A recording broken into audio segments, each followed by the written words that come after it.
what stands at the forefront of my efforts is a desire to explore the matters of faith. Not through rose-tinted glasses, but through the shattered lens left us by the Holocaust. To hold up that broken lens and behold the kaleidoscope of images it has to offer. The images I see when I look through that lens have made their way to the various works of art that make up the collection titled Black is a Color. These works represent my struggle to, in some instances, piece together, while in others find peace in the disjointed. They all, however, in some way or another, revolve around three themes. One is Judaism's ability to deal with the Holocaust. The second is the Holocaust's impact on Judaism. And the third is the Jewish people's reaction to both. What I found in Judaism surprised me, and we'll get to that, and that's what the pieces deal with a lot, is that I feel that after studying it, I think that Judaism is very steeped in reality and is very attuned to the plight of the people that are practicing that religion. And I was surprised by that. That was the first thing that I focused on, and a lot of pieces deal with that aspect.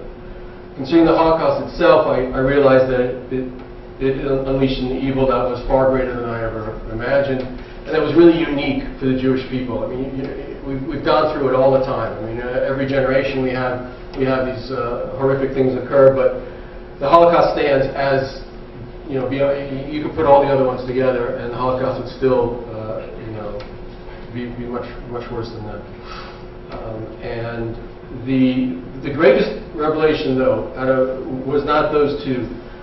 But what I started to realize, and again, some of the pieces deal with that, is the amazingness of the Jewish people themselves, of all of you, that continue after a Holocaust to associate with to call yourself Jews, to associate with the religion in whatever way, and to still hold on to that is, to me, was really the surprise of a lot of the work that I did. And the pieces that you see, they all started out as an exploration.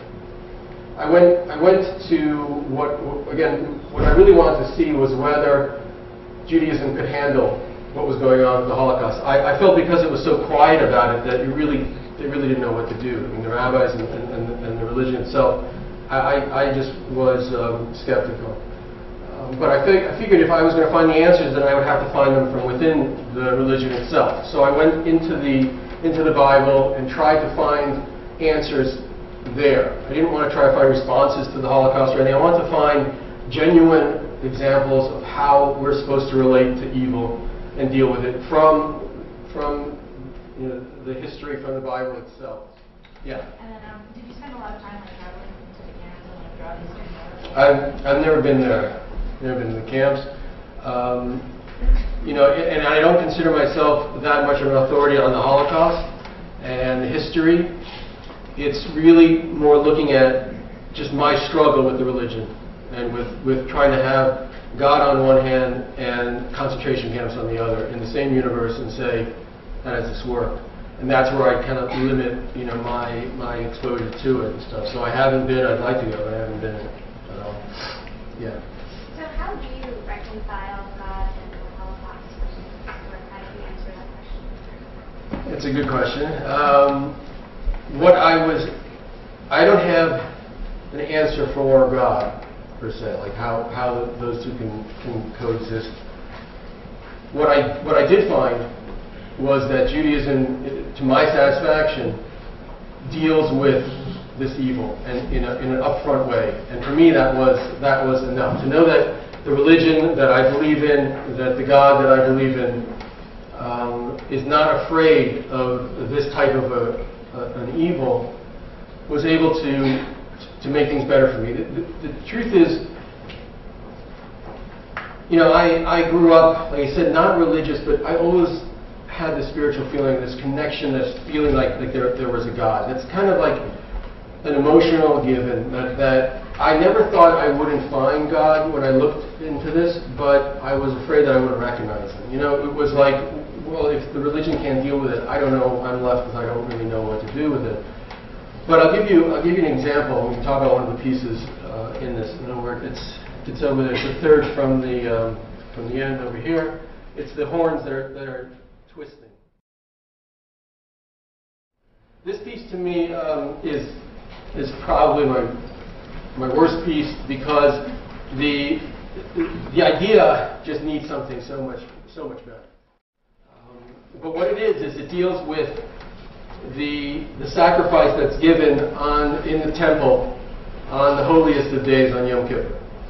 And if we can see that the religion deals with the evil up front and in such an important day, then I think it helps us understand. The picture depicts two goats behind there, but it's hard to see behind the rotating horns. What happens is that on Yom Kippur, the high priest takes two goats, two identical twins, and brings them up. And then one of them is chosen for God, and the other one is chosen for what is called a zazel, which nobody really knows what that is. But here it is on the holiest day. They take the two identical ones, and you would figure then, if one is going to go to God, and this is the day of Yom Kippur, we're all trying to do good, and we need motivation to say, why should we do good? And the good will eventually prosper and all that. So you would think that maybe they would run a race to see which is the fastest, or they would see which one's stronger by having them carry something. But they don't do anything. All they do is choose lots. And one lot falls on one goat, and it goes to God, and the other one goes to Azazel, just based on a lottery. And what ends up happening to the other one is that he's sent away. And that's all that happens to him. Later, it's interesting, one year the goat found its way back to the city of Jerusalem, and it started roaming the streets, and that freaked everybody out. So they decided from now on they'll throw it off a cliff, because they just don't want it coming back again. Because you're supposed to send it off, it has our sins, and it's supposed to go off into the desert and never come back, but this one came back. So they decided they'll throw it off a cliff. But even that throwing off a cliff, they gave it to one person to do. And through divine inspiration, they always chose someone who was not going to outlive that year. It was the worst job to have, but you were destined to not survive the year. And in Jewish law, someone who is not going to survive the year is considered, in some respects, according to the law, already dead. So the only witness that anything bad happens to this goat is not even someone that is really technically alive. So there's no living witness to see that anything bad happens to this. So the idea here seems to be that there's this, and it seems like Yom Kippur is the right time to do it, is that, in my opinion, there is no magical potion that the rabbis put together to explain the Azazel. It's a mystery as to this is what we do and this is how we do it. And to me, it's important that it remains that way, because for me, that speaks to the difficulty I have. This is what's going on in the Holocaust. You've got things that seem to make no sense, and it seems like to me the sacrifice, the Azazel, is that concept that life for us as religious people is witnessing that kind of injustice of seeing the one that goes to God slaughtered, on the temple floor, and the one that is going to the evil Azazel, whatever that is, survives and walks out of town and is scot-free. And that to me is reality, and that is what we're dealing with. If in the end the goat, the bad goat, got something bad happen to him, that's just not what we see in reality. So that's what I was looking for in a religion and in something that would help me understand and grapple with what I was going through. Now, I don't think anybody can understand God's mind and how God. I have no idea how God makes things right. I have faith that He does, that it is right and that He is good, but that's based on faith. But what I'm consoled by is the fact that the religion that I believe He's handed down at least speaks to my issues, at least speaks to the issue of things don't make sense, and that's part of the religion. That piece doesn't do justice to this injustice that occurs on this holy of days, that we are supposed to stand by and witness this great injustice. But that's reality. That's life. And I think that is one of the best examples I found for Judaism's ability to deal with that. So do you think, or perhaps believe that, like, those people who had died were somewhat like a sacrifice, like similar to the vote, or that there was no clue. No clue. I don't. Yeah, I don't.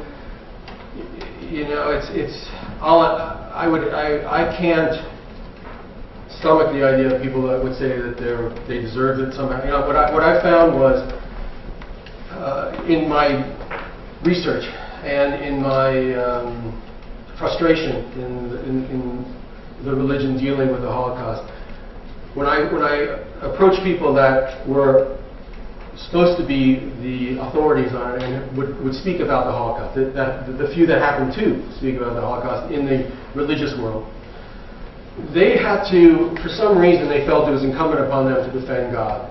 And then therefore they had to make this whole understanding of the Holocaust as, well, if God has to be good and then I have to make sense out of it, then somehow they must have deserved it, there must be a punishment, everybody gets their just reward, maybe they'll get reward in the other world, whatever it is. And for me, I never looked at it as having to really defend God's aspect. So I don't really know why it would be, and I don't think that anybody can. But I've come to the idea that it's okay not to know, and it's okay to take it at left like that. I mean, if the religion presents on the holiest of day this ridiculous situation between good and evil, and then it's okay when reality is like that. It doesn't make sense out of a Zazel.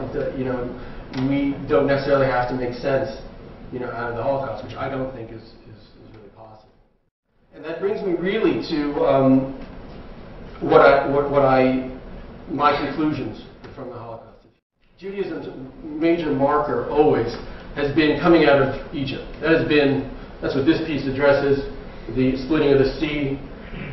We sort of, on Passover, this is where we became a nation, and this is where everything starts for us. But it's interesting that in the Talmud, it talks about a time at the end of days where that won't be the case anymore, and that there will be some calamity that will occur that will steal away the hearts and minds of the people of Israel. And they argue there about then the relevance of the Exodus, whether it will still hold any interest to us at all at the end of days. And I believe that we have entered those end of days. The Holocaust can certainly qualify as this calamity at the end of time, where I think we have to start looking at our role as Jews and vis-a-vis God in a different way. This piece sort of shows what would happen. I mean, back then the sea split, and we were able to walk on dry land. And all these miracles, we all know the miracles that happened, and it was tremendous manifestation of God's kindness and His really warping nature in a way to save His people and take us as His people. So that's where we became chosen. But the Holocaust is the exact opposite. And this piece deals with the SS St. Louis, that's a ship that had refugees on it, and it went to a number of harbors in the free world at the time of the war, looking for some place to take them in. And in the end, even America turned them away, and they were forced to go back to Europe. So in this piece, you see that the shadow of the Statue of Liberty and the torch has been dropped and is extinguished, and she's sort of stopping the ship from going. So, to me, that was just an icon that I could use where you've got the splitting of the sea now. When you're on a ship, the splitting of the sea is no longer going to help you. And that's kind of where we're at. We're the opposite of this exodus from Egypt. And I think it's time for the Jewish people to look at ourselves through that lens as people who've come out of the Holocaust and in the shadow of that. At the time, when we crossed the sea, there was one point where it was very similar to what we're in now. We had escaped Egypt, but our path was all of a sudden halted by the sea, and we were supposed to go through that sea. That was the only way out. The desert was on both sides, and the Egyptian army was coming behind, and the sea wasn't splitting, and it refused to split, and the people panicked. And at that point, the people cried to God. And and the rabbis say that God was very pleased with that reaction, and that was the reason that He put them into that spot. It's even worse because that exact spot was where a huge Egyptian idol was positioned, and it happened to be that's where we got stuck. So it looked very much like this idol had won. Our God had given up. And that's why the Egyptians came out after us. So there was no natural way out at this point. And the people turned to God. It's at that moment that they say that they had then joined our forefathers and the way that they reacted to God. Meaning that until now they had seen all the miracles and they believed in God. That's one way. But now there was no way out, and there was nowhere to turn, and it was just certain death or going back to Egypt and for worse than death. And still they turned to God, and they cried to God, but not in the rabbis said it wasn't in like grasping at straws, like what else are we going to do? It was saying, I know there's no way out. It's the situation we have. It's like our people who went into the gas chambers, who are not going to get out. There's a piece here that deals with the shofar, which deals with the sacrifice of Abraham with his son. Now, that's a nice story, and it's the story of faith. But in the end, his son isn't sacrificed, so we know that didn't happen. We didn't have any rams come in and save our people. They were sacrificed. So we're standing at a new time, in my understanding of it, where we can relate to God in a way that no generation's been able to do that since the forefathers, and it brings us back to the banks of the sea, to that situation.